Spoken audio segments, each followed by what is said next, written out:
E aí, pessoal, como vocês estão? Então, hoje a gente vai entender um pouco mais sobre lógica e algoritmos de programação. Inicialmente, a gente vai entender lógicas e algoritmos no geral, porque se você entende um pouco de lógica e algoritmo, para aplicar para a área de programação se torna bem simples e você vai ver que vai ficar cada vez mais fácil depois que você entender. Então, bora pro vídeo?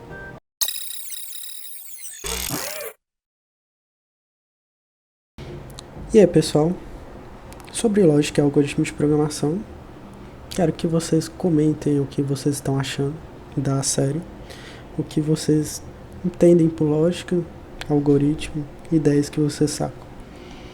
Vamos primeiro entender o que é lógica, né?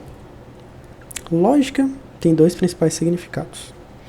E isso a gente vai ver. No segundo sentido, já pulei para o segundo, olha as ideias. No primeiro sentido, discute o uso de raciocínio em algumas atividades e estudos normativos, filosóficos e de raciocínio válido. Tá. Daniel, você tá viajando nas ideias. Bora acompanhar o segundo. O segundo sentido, a lógica examina de forma genérica as formas que a argumentação pode tomar. Quais dessas formas são válidas e quais são falaciosas. Esse daqui já é um sentido na qual a gente vai entender diretamente mais voltado para a área de computação. Porque a gente vai receber diversos argumentos e a gente vai definir quais que são válidos e quais que não são válidos. E vai tornar o nosso código com sentido. E para você entender um pouco mais sobre como é que a gente vai tornar nosso programa lógico, a gente vai te explicar um pouco mais sobre aritmética. Na verdade, algoritmo. Aritmética não. Tem a ver com matemática, mas não é. Algoritmo também tem vou te dar dois significados para elas. Uma sequência finita de regras, raciocínios e operações aplicadas ao número finito de dados que permite uma solução de classes semelhantes de problemas. Ou seja, você definir, solucionar diversos problemas em uma sequência de ordem pré-definida. Que faz sentido pra gente, mas você não deve estar visualizando no momento. Vamos ler o segundo significado dele. Um conjunto de regras e procedimentos lógicos perfeitamente definidos que levam à solução de um problema e um número finito de etapas. Ou seja, um conjunto de regras e procedimentos perfeitamente definidos. Prestem atenção nesses perfeitamente definidos, porque ele é muito importante, que levam a uma solução de um problema. O restante, tanto faz. Mas vocês entenderam? É um procedimento lógico que faz sentido, uma argumentação. Vou voltar sobre a lógica. Argumentação que pode, nas quais as formas são válidas e não falaciosas, ou seja, são procedimentos lógicos perfeitamente definidos que levam a uma solução de um problema. Tá. Pra gente entender melhor e não ficar só no conceito, vamos fazer uma lógica, um algoritmo de como mascar chiclete.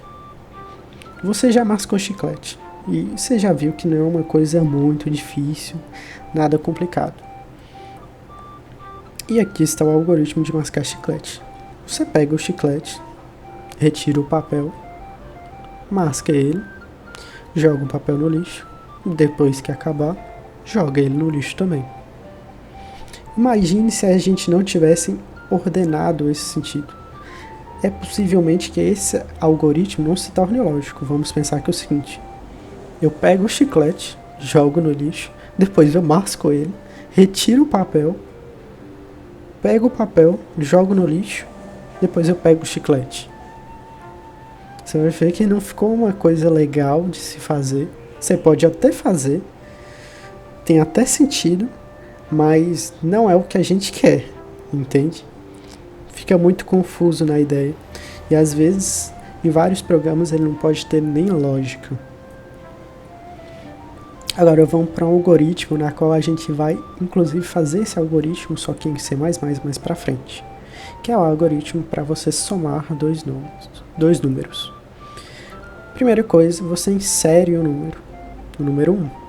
Seja ele, vamos supor, o número 2. Depois você insere o segundo número, no caso 3. Depois você vai somar esse número, 5. Mas para um computador você tem que mostrar, como a gente já mostrou lá, tem uma saída de dados, porque esse inserir e esses dois inserir são a entrada de dados, a entrada de informações no computador.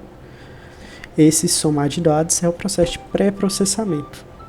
Pré-processamento não, processamento real. E essa mostrar resultado é a saída de dados. E aqui está um código, um pseudocódigo, para a gente entender como é que funciona você digitar e produzir um código de programação. Primeira coisa, a gente tem que definir na memória quais são os caracteres que a gente vai utilizar para executar determinada função. Afinal, quando a gente faz um processamento, a gente utiliza parte da memória que você lembra, uma memória volátil, uma memória RAM, por exemplo, que a gente vai salvar essas informações para executar elas. E nesse caso a gente vai definir 3 variáveis. As 3 vão definir com valores inteiros, ou seja, valores que a gente consegue que não são decimais ou outras classificações, são inteiros. A gente vai definir um valor na variável A, um valor na variável B e um valor na variável resultado. A primeira coisa que a gente vai fazer é ler a variável A, ou seja, a gente vai perguntar para a pessoa que está digitando qual é o que você quer, qual o valor de A. A pessoa vai escrever 54. Aí depois a pessoa vai escrever na variável B, repetindo o mesmo processo. E a pessoa escreve 3. E aqui você vai indicar que é o seguinte: a soma de A mais B vai para o resultado. Então a soma de A mais B vai entrar na variável resultado. E por fim, você vai escrever uma função chamada escrever, que vai escrever na tela o resultado, que no caso é 57. Por fim, a gente finaliza o código. De maneira simples, né? E todo programa normalmente tem uma sequência de etapas que é definido por um fluxograma. Um fluxograma é basicamente como você organiza mentalmente a ideia e você programa indiretamente. Você já deve ter visto alguns fluxogramas de sua vida e você deve ter lembrado disso ou de alguma coisa relacionada. Vamos supor. Vamos dar um exemplo nesse daqui. A lâmpada não está funcionando. Primeira coisa que a gente deve fazer, a lâmpada está plugada? Não. Então a gente deve plugar a lâmpada. Tá, ela está plugada. A gente plugou, mas ela continua não funcionando. Tá, o bulbo será que queimou? Se ele queimou, a gente troca o bulbo. Se não, a gente tem que comprar uma nova lâmpada.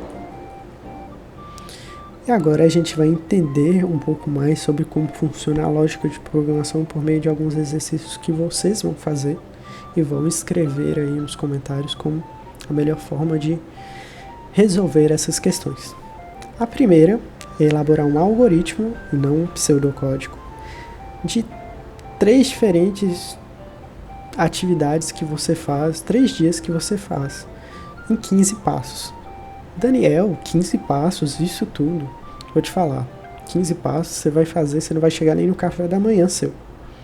Você vai acordar, você vai abrir o olho, você vai sair da cama, vai escovar os dentes, arrumar sua cama, tomar um banho, uma sequência de fatos. E você vai definir um algoritmo lógico que tenha sentido em uma sequência. A segunda, você vai definir sobre alguma atividade que você faz do dia a dia, seja no seu trabalho, seja você indo para a academia, indo fazer algum exercício, qualquer coisa. A terceira é você fazer um pseudocódigo com 2 dessas atividades que você faz. Ou seja, definir uma atividade e escrever uma sequência de fatos que você acaba fazendo para que aquele trabalho seja executado. Combinado? Esses daqui eu vou deixar para caso vocês tenham interesse também, mas não vou exigir de vocês. E fica uma reflexão dessa semana. Comece a observar suas atividades diárias como se fossem algoritmos, porque no final elas realmente são. Então, o vídeo de hoje fica por aqui. Se você gostou, comente aí embaixo também. Tô pedindo pra vocês comentar bastante coisa, mas é porque essa que funciona a interação de como se fosse um Fab Lab. Você manda informações, mandou pra mim também, e a gente tem uma interação. Curtam o canal, se inscrevam e bora lá, pau na máquina e bora pro próximo vídeo.